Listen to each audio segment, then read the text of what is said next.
त्र्यम्बकं यजामहे सुगन्धिं पुष्टिवर्धनम् उर्वारुकमिव बन्धनान् मृत्युर्मोक्षीयमामृतात्। जय श्री कृष्ण मित्रों, उत्सवनो महिमा चेनल में आपનું સ્વાગત છે। મિત્રો, આપણે મહામૃત્યુંજય મંત્ર બોલીએ છીએ, પરંતુ આપણામાંથી ઘણા ઓછાને ખબર હશે કે આ મહામૃત્યુંજય મંત્ર જે આપણે બોલીએ છીએ એના રચયિતા કોણ છે અને તેની પાછળની કથા શું છે। મિત્રો, મહામૃત્યુંજય મંત્રની ઉત્પત્તિ વિશે પૌરાણિક કથા પ્રચલિત છે। કથા મુજબ શિવભક્ત ઋષિ મૃકંડુએ સંતાન પ્રાપ્તિ માટે ભગવાન શિવની કઠોર તપસ્યા કરી। તપસ્યાથી પ્રસન્ન થઈને ભગવાન શિવે ઋષિ મૃકંડુને ઈચ્છા મુજબ સંતાન પ્રાપ્ત થવાનું વરદાન તો આપ્યું, પણ શિવજીએ ઋષિ મૃકંડુને જણાવ્યું કે તે પુત્ર અલ્પાયુ હશે। તે સાંભળતા જ ઋષિ મૃકંડુ ચિંતિત થયા। થોડા સમય પછી ઋષિ મૃકંડુને પુત્ર રત્નની પ્રાપ્તિ થઈ। અન્ય ઋષિઓએ જણાવ્યું કે આ સંતાનની ઉંમર માત્ર 16 વર્ષની જ રહેશે। આ સાંભળી ઋષિ દુઃખી થઈ ગયા। જ્યારે તેમની પત્નીએ તેમના દુઃખનું કારણ પૂછ્યું તો તેમણે સંપૂર્ણ વાત જણાવી।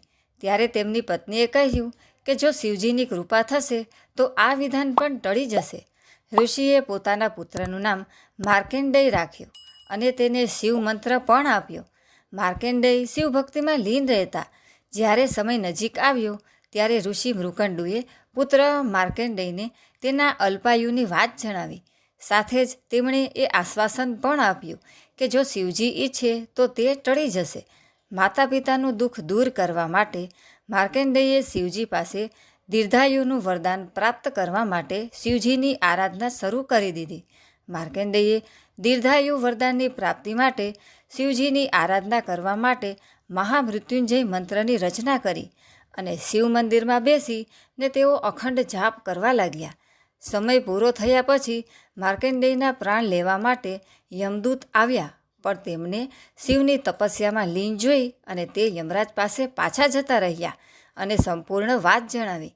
પછી માર્કંડેયના પ્રાણ લેવા માટે સ્વયં સાક્ષાત યમરાજા આવ્યા।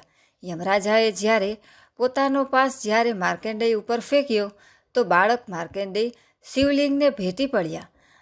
આ કારણોસર યમરાજાની પાસ ભૂલથી શિવલિંગ પર જઈ અને અથડાઈ। તેનાથી શિવજી ઘણા ક્રોધિત થયા અને માર્કંડેયના રક્ષણ માટે ત્યાં પ્રગટ થયા અને ત્યારે યમરાજાએ વિધિના નિયમની યાદ અપાવી। ત્યારે શિવજીએ માર્કંડેયને દીર્ઘાયુનું વરદાન આપીને વિધાન જ બદલી નાખ્યું અને સાથે જ એ આશીર્વાદ આપ્યા કે જે કોઈ પણ આ મંત્રનો નિયમિત જાપ કરશે તે ક્યારેય અકાળે દુનિયામાંથી વિદાય નહીં લે। મિત્રો, મહામૃત્યુંજય મંત્ર 32 શબ્દોનો બનેલો છે અને આ મંત્રની આગળ ઓમ લગાડવાથી શબ્દોની કુલ સંખ્યા 33 થાય છે। તેથી જ આ મહામૃત્યુંજય મંત્રને ત્રયસ્ત્રીસરી મંત્ર પણ કહેવામાં આવે છે।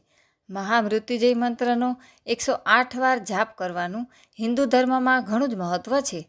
તે આજુબાજુની તમામ નકારાત્મકતા દૂર કરે છે અને સકારાત્મકતા લાવે છે।